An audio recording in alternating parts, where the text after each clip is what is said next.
Hiya, internet friends. I have never said hiya in my life until just this moment. Let's do an update. So for those of you who haven't been following along, I am doing a 30 books in 30 days reading challenge this June. And I am doing weekly check-ins instead of a monthly wrap-up so I can have a chance to chart my progress. And sorry, I got distracted by the cat trying to drink my tea, and also just have a little bit more time to talk about these books that I'm reading as I do that. This is week 2. Welcome. Let's get into it. Okay, so first up is DNFs. So how did that book get in there? One of my books randomly, is there a fairy in this? Is there a ghost in my house? One of my books was pushed all the way in and the others were just, okay, I don't know what happened there. What was I saying? Oh yeah. So I was lucky last week I didn't have any DNFs, but this week I made some decisions and I have 3 DNFs. The first 2 I talked to you briefly about last week. And the first one of those is Earl Crush by Alexandra Vasti. Hey. No, these cats are they're obsessed. I don't know if I will come back to this or not. If I do, it's going to be a long time from now. I want to forget my feelings currently, and I probably won't do the audio even though I own it now. I thought briefly about returning this and the next DNF to Libro, but I would feel bad because that would mean the author would have to pay back the royalties, and I don't want to do that. I only return books I really hate. This book, I started it right after I had my surgery, so I'm sure my surgery brain, the anesthesia or something that was causing me to have a weird reading the first couple weeks. It's finally cleared up. I feel normal now.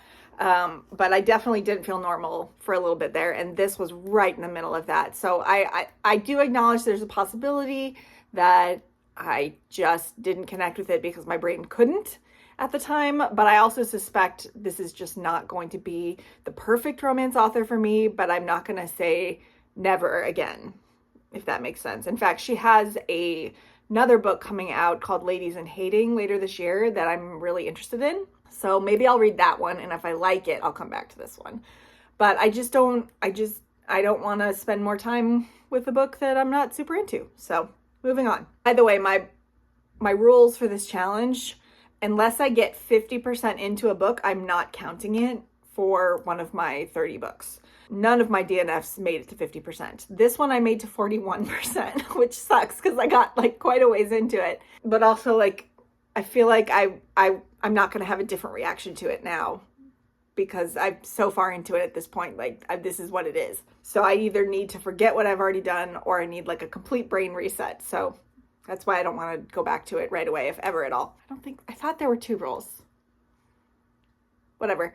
50%. I have to get to at least 50% of the book before it's completely arbitrary. I can do whatever I want. This is my challenge, but I feel like it's sort of dishonest to count anything less than 50%. I count a book as read on Goodreads at any percent I want. Since this is a reading challenge, whatever, 50%. Okay, the second book I DNF'd, this one is definitely a DNF for now, and that's Sword Crossed by Freya Marski. Marsk. Still don't know how to say it. I feel like this one is definitely a victim of my brain being not great. I started it also within a week of having my surgery. Pippin, what are you doing? Oh, he's playing with my rug in my entryway. I wasn't loving it, but I was liking it enough. So I feel like, and I feel like also I owe it to Freya Marski. I know I don't actually owe it to her to finish the book because I previously loved 3 of her books. I love this series, the Marvelous Light trilogy. I don't remember, is it Binding Magic? I don't remember the name of the series, but I really, really like this series and I just want to keep going eventually, but I'm not going to try to force it when my brain isn't into it. And similarly, I'll just wait a while so that I forget my reactions and my feelings and the plot and the characters and then just start over later. And then the third DNF, I'm definitely not coming back to it. And it's unfortunate because it sounds super interesting, and that is No Gods, No Monsters by Cadwell Turnbull. This is a fantasy. It's an urban contemporary fantasy with horror elements where all of a sudden monsters come out into the light as real. and like what happens in society and to a bunch of characters we follow after that happens. And I say monsters, I mean like vampires, werewolves, that kind of stuff. I just couldn't get into the writing. I DNF'd this one at 15%, I think. The writing style, and I feel like this is literary fantasy. This is not what I want. I mean, I don't mind the exploration of those themes. In fact, it sounds really interesting to me, but the style it's written in, I just could not get into it. I was like, this is so dull. I don't care. So I just DNF'd it, and moving on.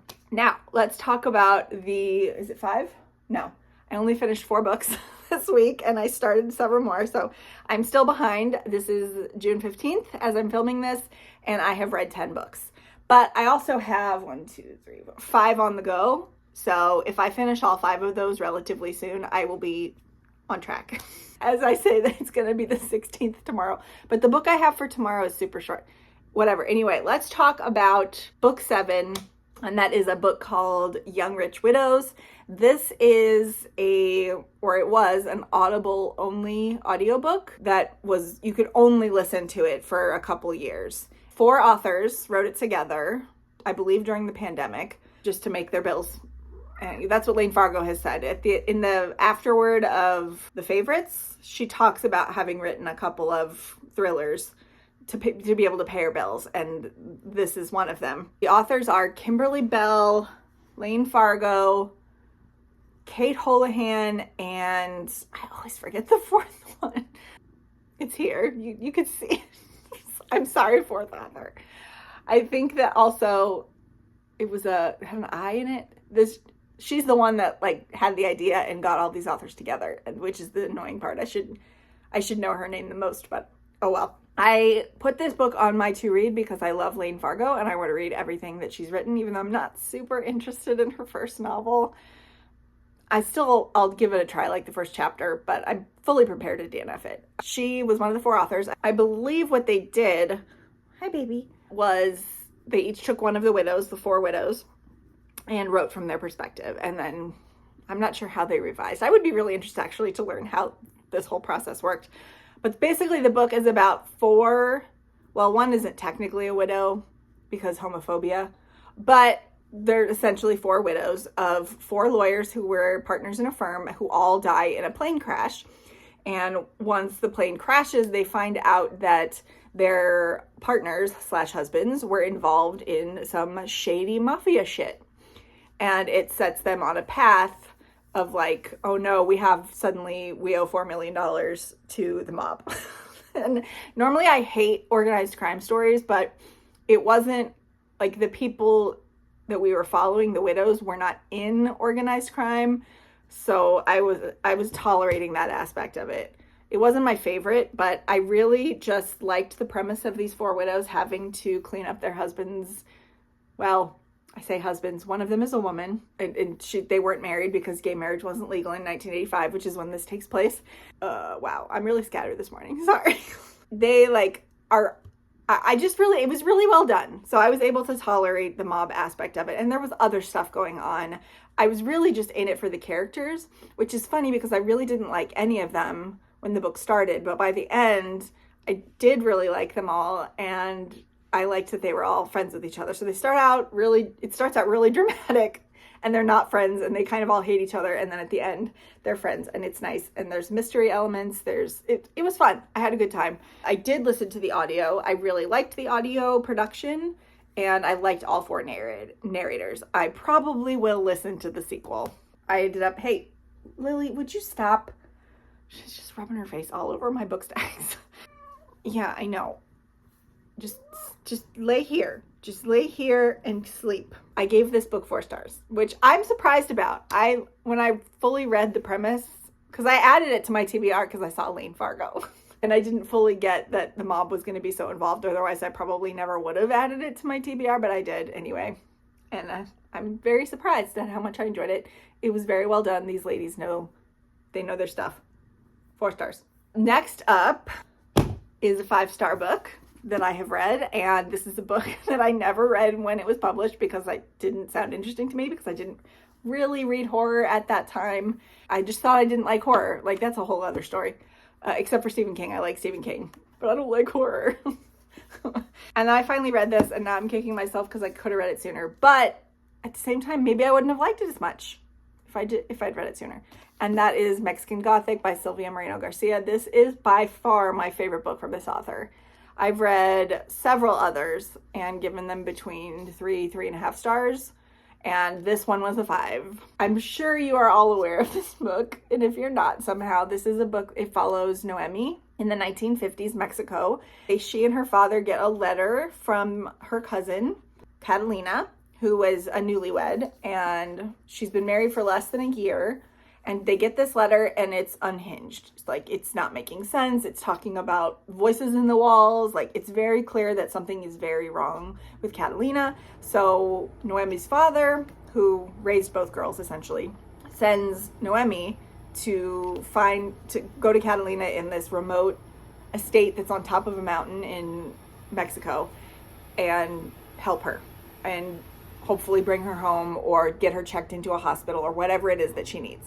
So Noemi arrives, and she's a socialite. She's this like fancy, well-dressed, friendly, bubbly presence in this gloomy, gothic, worn down, smelly, stuffy mansion full of white people because they came from England. This is very like anti-colonial. So the family, the Doyles, came from England like 100 years ago. The timeline's a little bit sus. I can't believe I just said sus. Bought a mine and, went about exploiting the landscape and the people to get rich.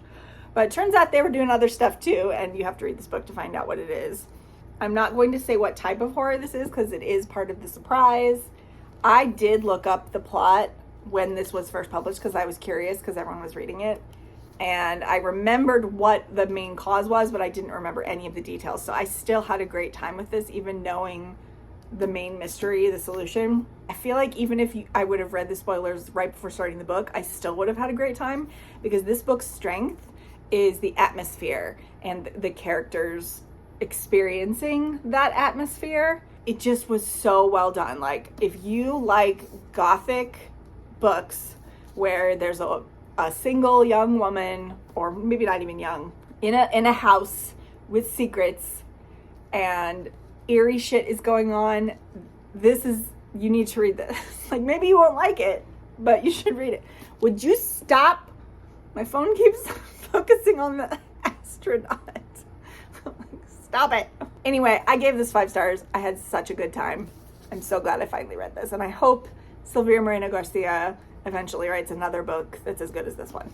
And then a couple of days ago, I read a book called Cubs and Campfires by Dylan Drakes, which I'm pretty sure is a pen name. He is a male romance author, which is pretty rare. This book was very much not for me. You could tell immediately that it was a man writing, but not like in a bad way. It just felt very different. It wasn't like misogynistic. It wasn't male gazy. Well, I mean, it was actually, if the male gaze was gay.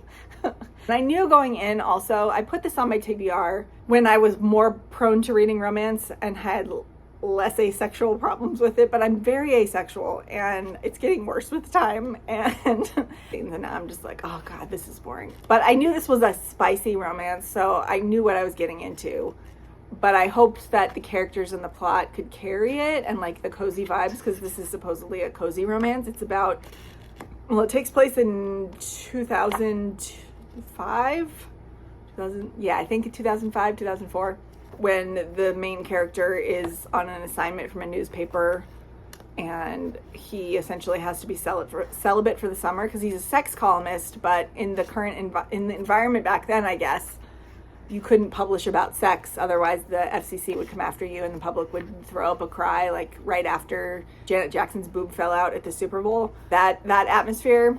So they refused to hire a sex columnist, which is what he did.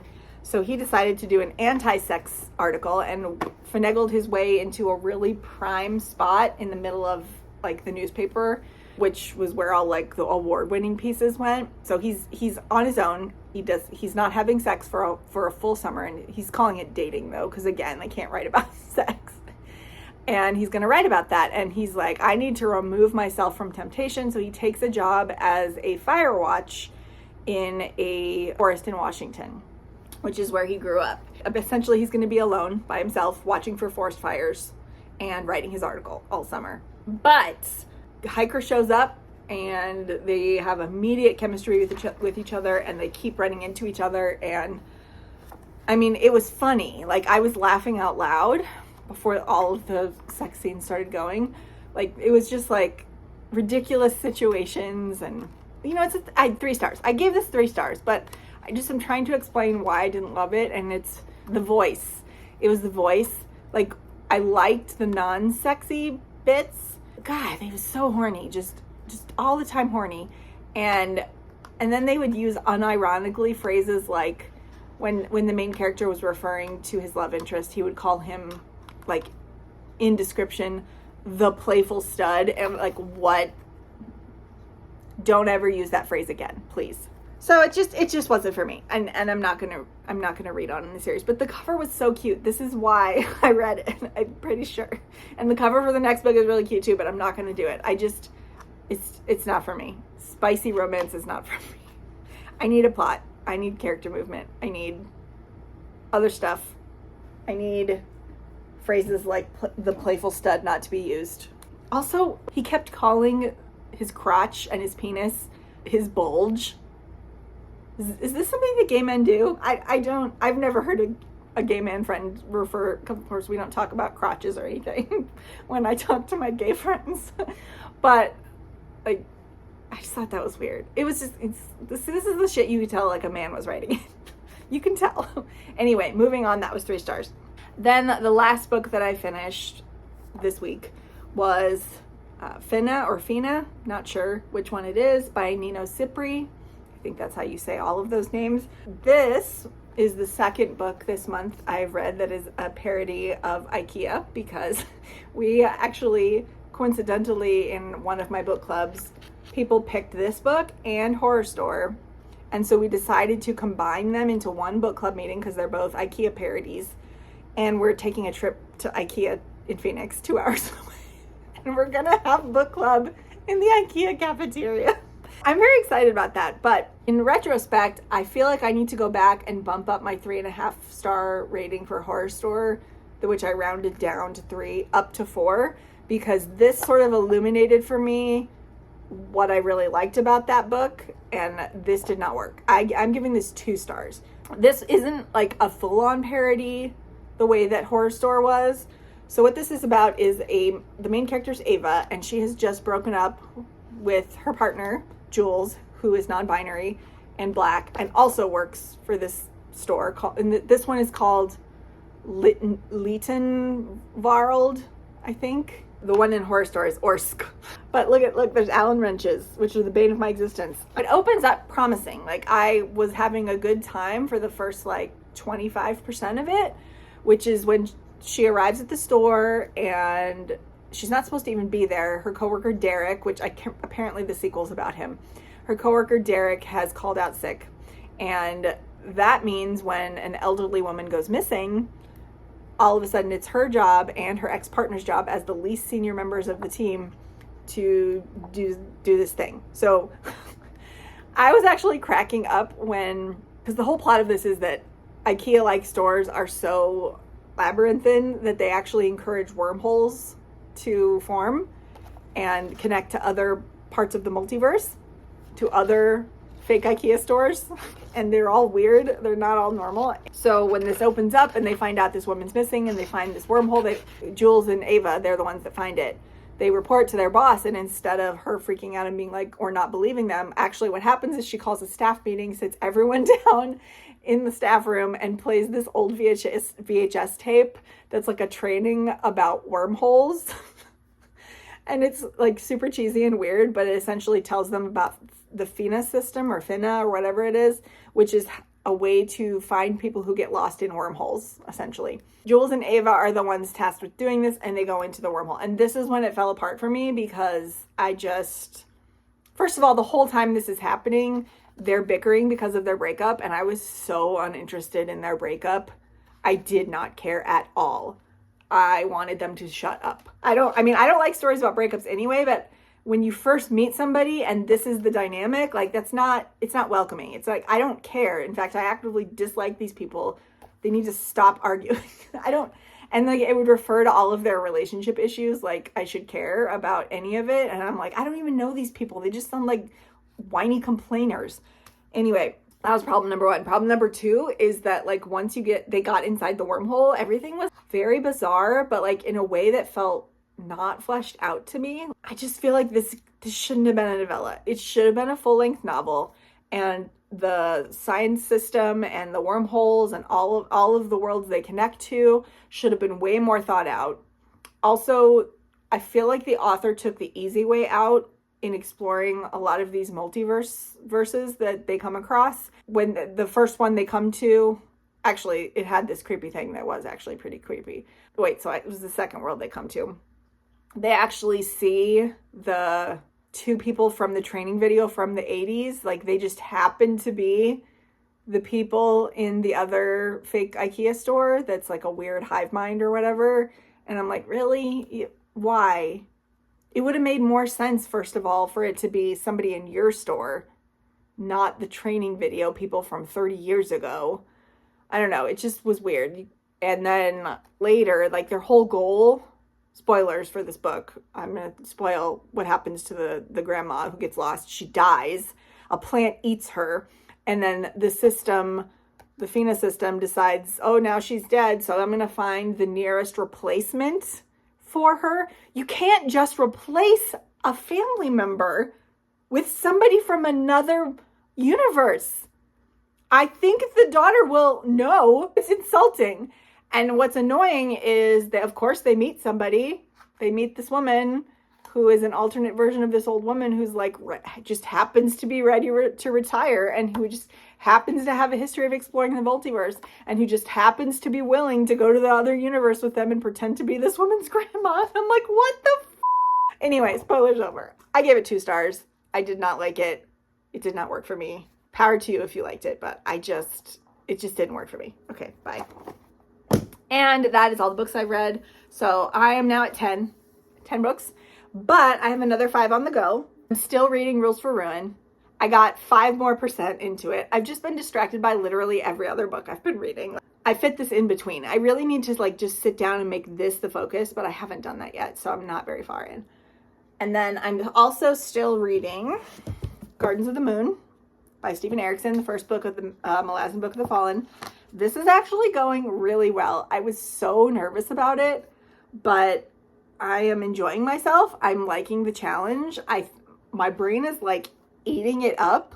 I don't know, maybe I'm understimulated or something. I don't know. The intellectual challenge of tracking all the characters and the plots and like just being thrown into this world with no exposition is interesting to me.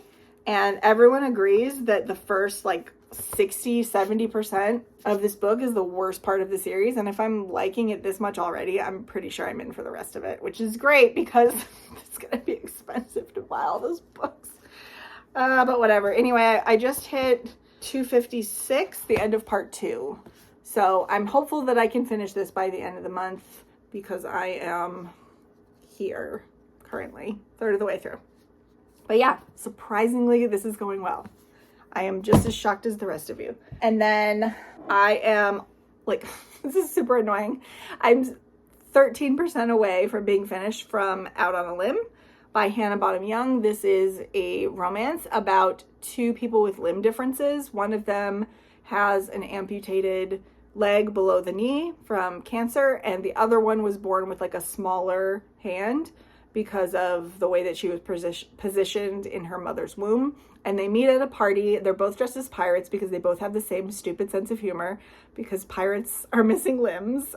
And they end up having sex at this party and getting pregnant. So the whole book is about them being like, what do we do now? And you guys, I'm pretty sure this is getting a 4.5 unless something goes very wrong in the last 13% of this book. It's not perfect. There's been moments that have like chipped away at the potential 5 rating that this could have maybe gotten in another universe. Speaking of the multiverse, it's just done so well. This is like my perfect romance because maybe should stop reading rom-coms because this isn't a rom-com. This is like 2 adult humans dealing maturely with an unexpected situation and they have so many conversations, and they don't just assume stupid shit about each other, and they just behave so maturely. There's no third act conflict. It's just lovely. It's freaking lovely. And I mean, I guess if you don't like books about pregnancy, you're maybe not going to like it. But honestly, the pregnancy is just sort of there. I'm at 87% and there's still no baby. It's just like a way for these people to meet and a way for them to be in each other's lives and get to know each other and become each other's person. And it's so lovely to watch them become each other's person. And you see it happen. Like, so many romance books do not do the work of having the characters speak with each other and bond. And you literally see like the chemistry between them. You see the shared values. You see the support they're giving each other. You see the way they shore each other up. Like, and you see all of that in this book. And it's so good. I'm so pleased because I was having a shitty romance month. Like, how many books have I read this month that are romances? Like, I stuffed them full of romances, this month full of romances on my TBR on purpose because I knew I could usually get through them fast and I liked them, but they've all been duds until this one. I am definitely reading more from Hannah Bonham Young, which, by the way, she wrote this book because she has a small hand. Was that offensive? Should I not? She has a small hand. So she says in the author's note at the beginning of the book that this book began as a place for her to sort of reflect on her journey to becoming a mother herself while having a limb difference, and how it affected her to have other people's expectations about her hand placed on her and like what kind of a mother she was going to be. Obviously it turned into something else as she wrote it, but that's where it started. So I'm really liking it and I'm super glad I'm reading it. I will definitely finish it today. Like, I'm super close. And then the last book that I am reading is one I just started last night while I was going to bed, and now I'm on page 160, and that is The Scholar and the Last Fairy Door by H.G. Perry. This is H.G. Perry's latest fantasy. It is, as always with her work, absolutely delightful. I don't know why I don't think to read more of this author's books. I still have the sequel to the French Revolution fantasy, and I still have her book about Uriah Heep on my TBR. So this is a book, it's kind of like if Babel weren't toxic and also fairies were involved instead of language magic, and also there's a magic school. I don't know. There's a lot of elements in here that I really like, and they're put together in like a way that feels fresh. So it takes place in 1920, just after the close of World War I. The main character, her brother, is severely injured in the war, and her family learns afterwards, when he doesn't come home right away, that he's actually survived a fairy curse. And that's when they learn about magic, because commoners do not learn about magic in this world. It is exclusive to rich magical families. So there's definitely some class commentary going on here. And when the main character learns that there's magic in the world, her first instinct, she wants to get out of her small village farm lifestyle to begin with, but her imagination is just caught by the magical world, and she tells herself she wants to go to CAMPFIRES, which is a play on Cambridge and Oxford, but it's the magical school, to learn how to cure her brother of this fairy curse, which is still harming him, even though he survived. He's the only one out of 300 people that survived it, but really she wants the magic for herself. So it's sort of a coming of age at the same time as it is like trying to figure out a way to cure her brother and learning about magic and making friends in this magical world. And I don't know, I'm just really loving it. I'm not quite sure where it's going yet, but I'm having a great time.